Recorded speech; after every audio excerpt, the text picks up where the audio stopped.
بسم اللہ الرحمن الرحیم۔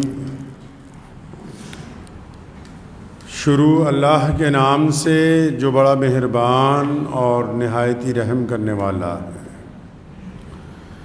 تمام حضرات سورہ فاتحہ اور درود پاک پڑھ لیجئے۔ اعوذ باللہ من الشیطان الرجیم، بسم اللہ الرحمن الرحیم۔ الحمدللہ رب العالمین الرحمن الرحیم مالک یوم الدین، ایاک نعبد وإياك نستعين، إياك نعبد وإياك نستعين، وإياك نعبد وإياك نستعين، اهدنا الصراط المستقيم صراط الذين أنعمت عليهم غير المغضوب عليهم ولا الضالين، آمین۔ درود شریف پڑھیے۔ اللهم صل علی محمد وعلى آل محمد كما صليت على إبراهيم وعلى آل إبراهيم انکا حمید مجید۔ اللہم بارک علی محمد وعلی آل محمد کما بارکت علی ابراہیم وعلی آل ابراہیم انکا حمید مجید۔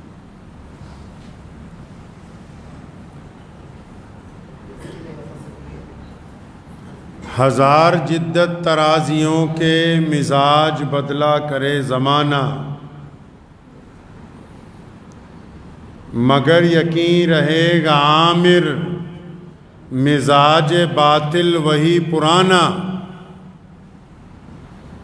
ہزار جدت ترازیوں کے مزاج بدلا کرے زمانہ، مگر یقین رہے گا عامر مزاج باطل وہی پرانا۔ وہ کوئی درگاہ ہو یا مسجد جہاں عبادت اللہ کے علاوہ علیہ نے اس کو الفاظات میں نقل کیا ہے اور یہ سمجھایا ہے کہ وقت جیسے جیسے گزرتا ہے، دور بدلتا ہے، نئے لوگ آتے ہیں، لیکن جو باطل ہے یعنی جھوٹ بولنے والا ہے، ان کا جو ہے وہ مزاج بدلتا نہیں ہے۔ جھوٹ بولنے والوں کا مزاج تبدیل نہیں ہوتا ہے، وہ ویسا ہی رہے گا۔ اگر پیارے نبی حضرت محمد رسول اللہ صلی اللہ تعالیٰ علیہ وسلم کی زندگی کی بات کریں، آپ صلی اللہ علیہ وسلم جب مکہ مکرمہ میں تھے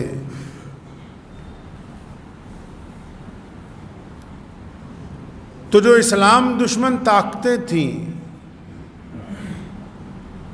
وہ افواہیں بہت اڑاتی تھیں۔ آپ سے یہ جو میں گفتگو کر رہا ہوں، یہ آج کل کا جو ایک طرفہ میڈیا کے لوگ ہیں یا سوشل میڈیا میں وہ عناصر ہیں یا ایسے ادارے ہیں جو صرف اسلام کے خلاف کچھ نہ کچھ روزانہ پروجیکٹ کرنا چاہتے ہیں، تو بعض اوقات کئی لوگ یہ سمجھتے ہیں کہ شاید یہ ابھی نیا نیا بات ہے، آج کل ہی ایسا ہو رہا ہے۔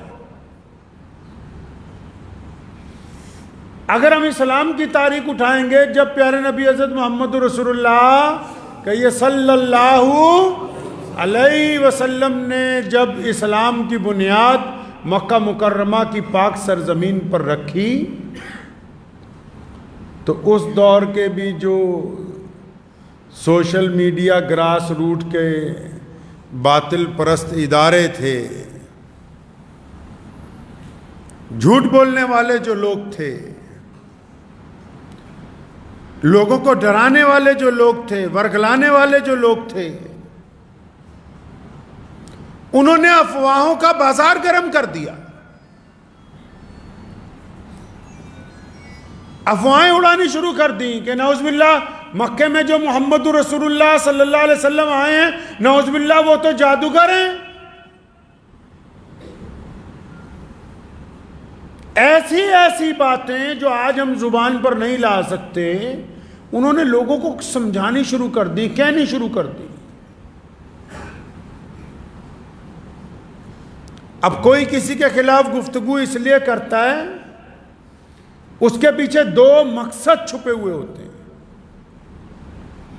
پہلا یہ کہ جو بھی انسان کسی مذہب کے خلاف بولتا ہے وہ یہ چاہتا ہے کہ میں فلاں مذہب کے اگر خلاف بولوں گا تو شاید میرے مذہب کے لوگ مجھے اپریشیٹ کریں گے, وہ کہیں گے یہ بہت بڑھیا بندہ ہے, یہ تو بڑے کمال کی بات کر رہا ہے. پہلا مقصد تو اس کا یہ ہوگا. دوسرا مقصد یہ چھپا ہوتا ہے کہ وہ سچ بولنے والوں سے خوفزدہ ہوتا ہے, اتنی طاقت نہیں رکھتا کہ سچ کے مقابلے میں سامنے سامنے گفتگو ہو جائے, آمنا سامنا ہو جائے, اس لیے ان کے پس پشت دوسرے ذرائع سے افواہیں اڑاتا ہے.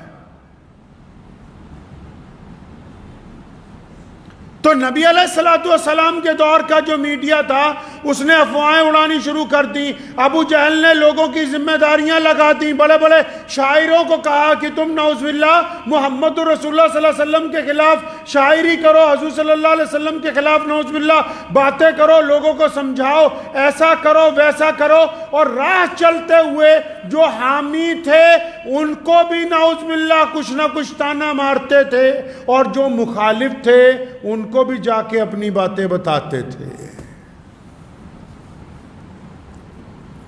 مطلب جو صحابہ ایمان لے آئے تھے ان کو بھی, ان تک بھی کفر نے اپروچ کی, کبھی طعنہ مارا, کبھی کچھ کہا. اور جو اسلام کے ساتھ نہیں تھے ان کو اور برگلانے کی کوشش کی. اب اس میں صحابہ کرام رضی اللہ تعالی اجمعین کا طرز عمل سب سے پہلے دیکھنے والا ہے.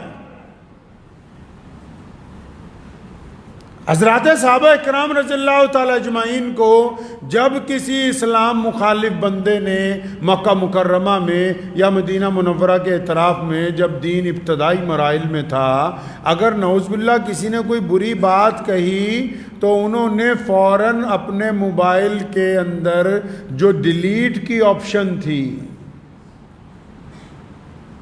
سمجھ رہے ہیں آپ بات کو, یہ مثال دینے کے لیے کہہ رہا ہوں, اس وقت میں موبائل تو نہیں تھا نا, یعنی ہمارے ذہن میں جو بات کو ڈیلیٹ کرنے کی طاقت تھی اس کو اس خانے کے اندر ڈال دیا کہ ہم تو تمہاری کوئی اہمیت سمجھتے ہی نہیں. اسلام دنیا کا بہترین مذہب ہے اور اسلام پیش قدمی کر رہا ہے, اسلام برق رفتاری سے چل رہا ہے, تم بولتے ہو بولتے رہو, ہمیں کوئی پرواہ نہیں, ہم اپنے مقصد کی طرف رواں دواں ہیں. ہم کیا کر رہے ہیں؟ اگر ایک اسلام مخالف کوئی ایک خبر ہم تک آ جائے تو 100 گروپوں میں ڈالتے ہیں کہ بھائی آگے سے آگے شیئر کرتے رہو. پہلا تو عمل یہ غلط ہو گیا. شیئر کرنے کی بجائے اس میں ایک آپشن تھی کہ ہم اس کو ڈیلیٹ بھی کر سکتے تھے, اس کی رپورٹ بھی آن لائن کر سکتے تھے تاکہ وہ پوسٹ وہاں سے ڈیلیٹ ہو جائے.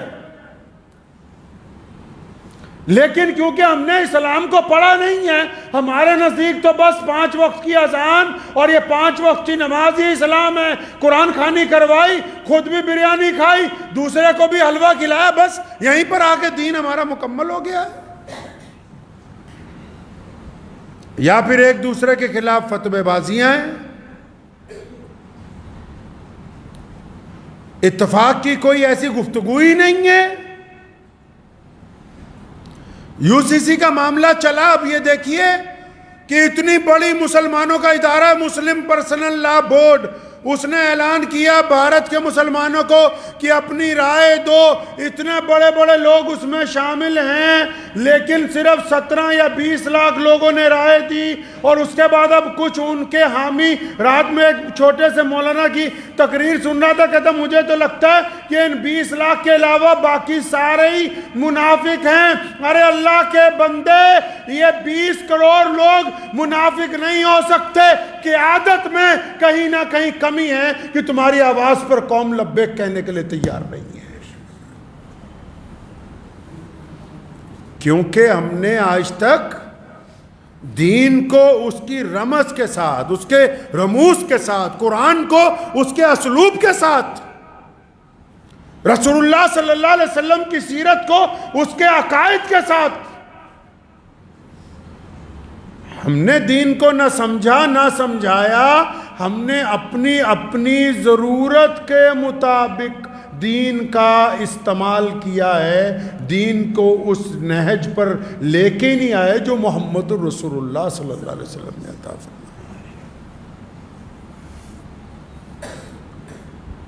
اس وقت بھی تو اس وقت کے چینل لگے ہوئے تھے اسلام کے خلاف، تو خبریں شیئر نہیں کی گئیں، یہ بتایا نہیں گیا کہ کون کیا کہتا ہے، بلکہ اس کے برعکس نبی علیہ السلام کا رد عمل دیکھیے. نبی علیہ السلام مسجد نبوی میں تشریف فرما ہوتے ہیں اور نبی علیہ السلام بیٹھتے ہیں تو صحابہ کے جرمنڈ میں سے حسان بن ثابت رضی اللہ تعالیٰ عنہ کو بلاتے ہیں کہ حسان ادھر آؤ، میرے ممبر پر کھڑے ہو جاؤ. صحابہ دم بخود ہیں کہ خاتم النبیین کی موجودگی میں کون ممبر پر کھڑے ہو سکتا ہے. اور نبی علیہ السلام نے فرمایا حسان یہاں کھڑے ہو، میرے ممبر پہ کھڑے ہو، کیونکہ حسان شاعر ہیں. اور فرمایا یہ جو دشمن ہمارے خلاف باتیں کرتے ہیں پھر اصلیت کیا ہے اور حقیقت کیا ہے، اللہ نے ہمیں کیا عظمتیں عطا فرمائی ہیں. اللہ نے تمہیں بہترین کلام، بہترین زبان دی ہے، اب کھڑے ہو کے ذرا دنیا کو حقیقت بتاؤ کہ کیا ہے حقیقت. پتہ یہ لگا کہ جب لوگ جھوٹا پروپیگنڈا کریں دین کے خلاف، پتہ یہ لگا کہ جب جھوٹی خبریں پھیلائی جائیں، پتہ یہ لگا جب خبروں کے ذریعے کسی کو دہشت میں لانے کا مقصد ہو، خبروں کے ذریعے کسی کو ڈرانے کی کوشش کی جا رہی ہو، خبروں کے ذریعے کسی کو دماغی طور پر پریشان کرنے کی کوشش کی جا رہی ہو، تو ایسی خبروں کو اسلام کی وہ بہترین نبی علیہ السلام کی سیرت کردار، وہ ہماری ذمہ داری بنتی ہے کہ ہم پھر اسی پلیٹ فارم سے وہ باتیں دنیا کے سامنے لائیں تاکہ جو عام انسان ہیں، جو مسلمان نہیں بھی ہیں، ان کو یہ بات سمجھ آ سکے کہ فلاں بندہ جھوٹ بول رہا ہے اور یہ فلاں انسان سچ بولنے والا ہے. اب یہ تو سنت ہے نبی علیہ السلام کی. اسلام مخالف پروپیگنڈے کو ڈیلیٹ کرنا اور اس کے مد مقابل صحیح باتوں کو لوگوں تک پہنچانا کس کا حکم ہے جی؟ محمد الرسول اللہ صلی اللہ علیہ وسلم کا حکم ہے. کس کا پیغام ہے؟ نبی علیہ السلام کا پیغام ہے.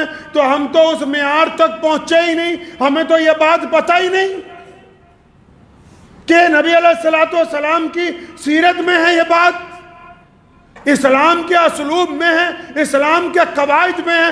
کیونکہ جس دن سے دین آیا ہے اسی دن سے گراس روٹ پر اسلام مخالف طاقتوں نے اسلام کو بدنام کرنے کی کوشش کی ہے، لیکن دین آگے اس لیے بڑھا کیونکہ ہم نے اس کے مد مقابل اپنا اعلیٰ کردار پیش کیا ہے. ٹھیک ہے کہ کوئی بندہ یہ کہتا ہے کہ مسلمان خراب ہے جی، اسلام خراب ہے جی، کہنے والے کا تو منہ نہیں روک سکتے، لیکن جو ہم تک پہنچتا ہے اس کے خیالات بدلنے کی طاقت آپ رکھتے ہیں کہ نہیں رکھتے؟ یہ مان لیا کہ میڈیا پر جھوٹ بولا جا رہا ہے اسلام کے خلاف، کبھی 72 حوروں کو لے کر، کبھی 3 طلاق کو لے کر، کبھی 4 نکاحوں، یہ مان لیا کہ وہ اسلام کے اصول کو بگاڑ کے اپنی سمجھ کے مطابق پیش کر رہے ہیں.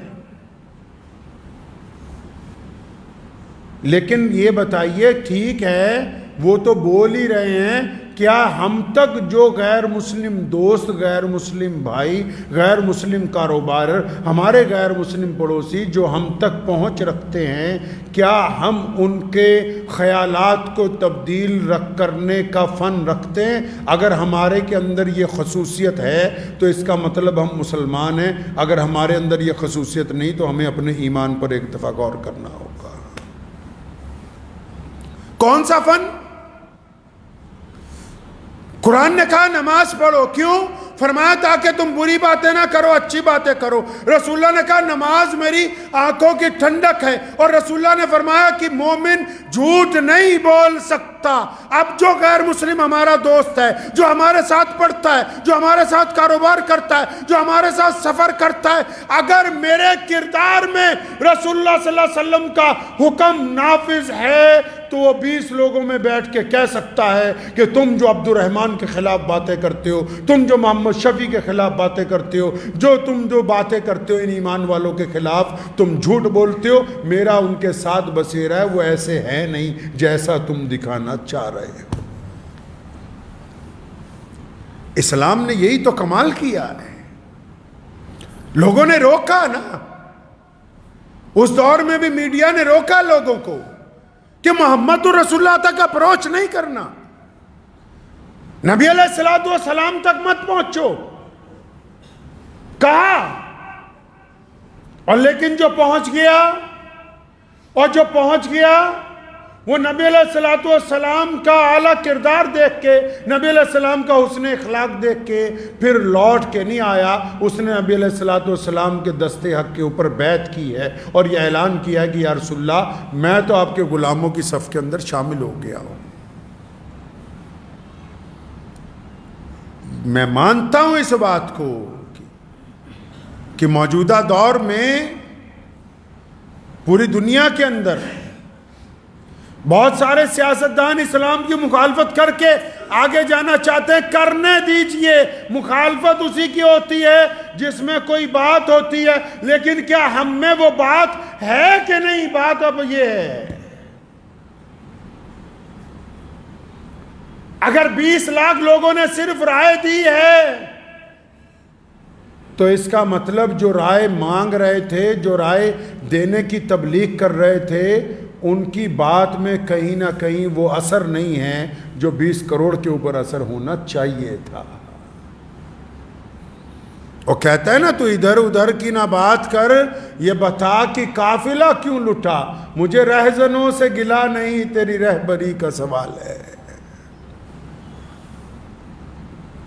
ہم اسلام کو کس طریقے کے ساتھ چلا رہے ہیں؟ کیا نبی علیہ السلام کا یہ طریقہ ہے جو ہم نے اپنے اندر رائج کیا؟ قرآن نے کیا ایسا ہم کو سمجھایا ہے؟ رائے اگر مانگی حکومت نے تو بڑے بڑے مسلم اداروں نے رائے دے دی، بات ختم ہو گئی، لیکن عوام کے اندر ہمارا کیا معیار ہے؟ معیار جو ہے لوگ ایسے نہیں تولتے، لوگ آپ کے کردار کو دیکھتے ہیں۔ پوری کائنات میں آج اسلام سب سے بڑا مذہب ہے، پتہ ہے آپ کو؟ پوری کائنات میں اتنے کروڑوں دل اگر کسی ایک ذات کے لیے دھڑکتے ہیں تو صرف محمد رسول اللہ صلی اللہ علیہ وسلم کی ذات گرامی ہے۔ آج بھی کائنات میں اگر کسی کی وجہ سے امبیسیاں بند ہو جاتی ہیں، کوئی قوم سراپا احتجاج بنتی ہے تو صرف محمد رسول اللہ صلی اللہ تعالیٰ علیہ وسلم ہے۔ تو ہمیں تو اسی نبی علیہ السلام کے طریقے کے اوپر چلنا ہے، پیارے نبی علیہ السلام کے طریقے پر۔ اس نے کہا نا، دو رنگی چھوڑ دے یک رنگ ہو جا، دو رنگی چھوڑ دے یک رنگ ہو جا، سراسر موم ہو جا یا پھر سنگ ہو جا، ڈبل معیار کی زندگی چل نہیں سکتی ہے۔ ڈبل معیار کو اسلام نے شرک کا نام دیا ہے۔ ڈبل معیار کا انسان توحید پرست ہو نہیں سکتا، ڈبل معیار والا ایمان والا نہیں ہو سکتا۔ آپ نے سنا ہوگا کہ ایک بہت مشہور حکایت ہے کہ ایک درخت پر ایک جنگل میں ایک چڑیا اور ایک چڑا دونوں میاں بیوی بیٹھے ہوئے تھے، تو چڑے نے چڑیا کو کہا کہ وہ دیکھو دور سے، مجھے لگتا ہے کہ کوئی آ رہا ہے اور وہ ہمیں مار نہ دے۔ تو چڑیا کی نگاہ ذرا تیز تھی، اس نے دھیان سے دیکھا، کہہ رہے نہیں نہیں، تمہیں غلط فہمی ہو گئی، آنے والے کے کپڑے، اس کا لباس، اس کا چہرہ، اس کے سر پہ باندھی ہوئی دستار، اس کا طریقہ یہ بتا رہا ہے کہ یہ شکاری نہیں ہے، یہ تو کوئی عبادت گزار ہے۔ چڑیا نے جو دور سے دیکھا نا تو اس نے کہا یہ شکاری نہیں، یہ تو کوئی عبادت گزار ہے۔ تو اتنی دیر میں ایک تیر آیا، چڑے کو لگا، ساتھ ہی لے گیا۔ اب چڑیا نے جب دھیان سے دیکھا کہ جسے وہ شکاری نہیں سمجھ رہی تھی اسی کے ہاتھ میں کمان تھی اور اسی نے تیر چلایا تھا، تو اس نے جا کے راجا کی عدالت میں بادشاہ کے پاس مقدمہ کر دیا۔ اب جب گواہ دے بلائے گئے، اس بندے کو بھی پکڑ لیا گیا۔ اب انہوں نے کہا، پتہ لگ گیا بھی اسی بندے نے مارا ہے۔ تو بادشاہ نے چڑیا سے کہا کہ پتہ لگ گیا کہ اسی نے قتل کیا ہے، اسی نے تیر مارا تھا، اب تم کیا چاہتی ہو کہ اسے مار دیا جائے؟ اسے مار دیں؟ چڑیا نے کیا کہا؟ کہنے لگی بادشاہ سلامت، اس بندے کو اس سے قتل کی سزا دلوانے کے لیے مقدمہ نہیں کیا ہے۔ بادشاہ نے پوچھا پھر مقدمہ کیوں کیا؟ کہنے لگی میں تو بس یہ چاہتی ہوں کہ حکومت آج سے یہ قانون بنا دے کہ جو شکاری ہیں وہ شکاریوں والے کپڑے پہنے اور جو اللہ والے ہیں وہ اللہ والے کپڑے پہنے، کوئی اللہ والا شکاریوں کے کپڑے پہن کر کسی کے اوپر تیر نہ چلائے کبھی۔ یہ صرف مسلمانوں کے لیے نہیں کہہ رہا ہوں، دنیا کی تمام اقوام کے اوپر یہ بات لاگو ہوتی ہے کہ جس نے جو رنگ ڈھنگ اپنایا ہے، جیسا ظاہری طور پر نظر آتا ہے ویسا ہی باطنی طور پر نظر آنا چاہیے۔ جو ظاہر میں کچھ اور ہیں، باطن میں کچھ اور ہیں، ان کی آواز پر کوئی لبیک کہنے والا نہیں ہے۔